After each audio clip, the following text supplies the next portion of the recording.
Et bonjour les scorpions, là je m'adresse aux personnes qui sont ascendant scorpion ou qui ont leur lune en scorpion pour la semaine du 28 au 3 août. Alors j'espère que ça va pas trop grincer, j'ai le petit micro sur un espèce de trépied qui apparemment n'est peut-être pas assez long en fait. Bref, c'est les aléas du direct. En tout cas, toi, ce que je peux te dire cette semaine, c'est que tu es clairement dans une phase où tu as besoin de t'exprimer. Il y a des choses à clarifier, il y a des choses à libérer. Euh, on dirait que tu as envie qu'on t'entende, que tu veux te reconnecter à l'essence. Alors ça paraît un peu pompeux comme ça, je vais essayer de le reformuler autrement. Tu as besoin de pouvoir exprimer pleinement qui t'est dans toutes tes facettes et d'exprimer ta vérité.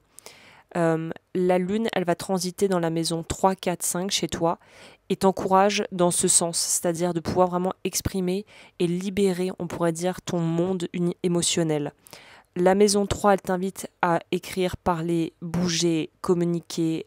C'est vraiment peut-être communication directe, réseautage, pouvoir connecter avec des gens, peut-être aussi sur les réseaux sociaux, rejoindre une communauté, rejoindre des groupes, ce genre d'activité en fait. La maison 4, elle va te ramener à l'équilibre émotionnel, à te faire te sentir soit bien, soit si tu n'es pas dans une période de ta vie où tes conforts justement, c'est de comprendre pourquoi tu te sens peut-être pas vraiment en sécurité, soit dans ton foyer, soit symboliquement en toi-même.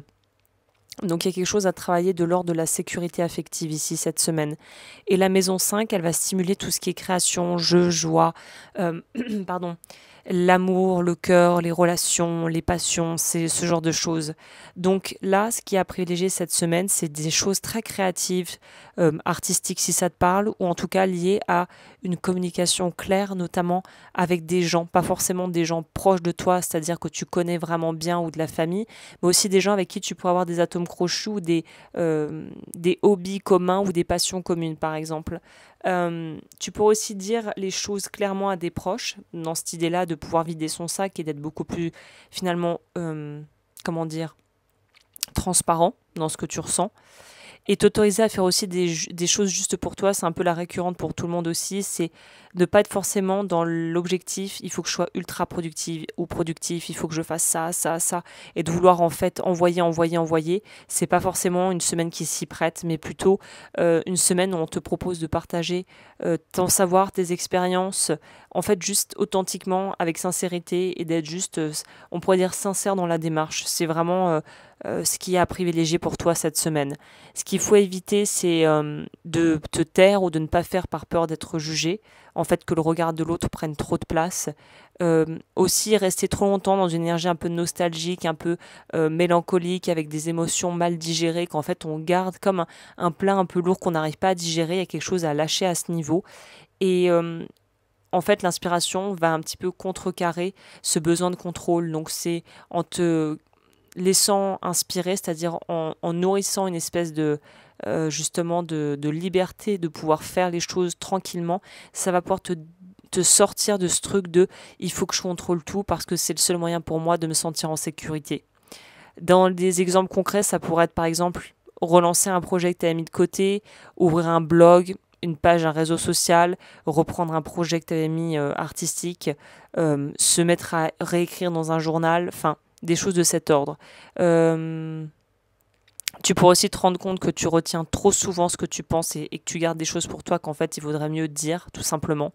Il y a une situation qui te pousse aussi à revenir à peut-être l'écriture, l'expression, la parole. Je sais pas, ça pourrait même être l'acting, c'est-à-dire de pouvoir faire des jeux de rôle, le théâtre, qui vont te permettre d'être comme un outil de guérison. Ça pourrait être un truc assez libérateur pour toi, de se dire, Vlan, là je lâche le truc et je peux enfin, en fait, vidanger ce qui en moi me bloque. Donc c'est quelque chose d'assez finalement remuant, secouant, parce qu'on on sent qu'il y a beaucoup d'émotions, il y a beaucoup de choses qui remontent, et il faut arriver en fait à les sortir. Là on n'est même pas dans canaliser ce que je ressens, mais plutôt justement s'en libérer. Voilà un peu ce que je ressens pour les Sagittaires. Eh bien écoute, j'espère que ça t'a plu pour cette capsule de la semaine. N'hésite pas à t'abonner, à commenter, à aimer la vidéo, à partager ça si tu penses que ça peut aider d'autres personnes, à me rejoindre sur les réseaux sociaux et sur mon site web pour voir tout ce que je propose. C'est dans la barre d'informations. Et je te dis à la semaine prochaine.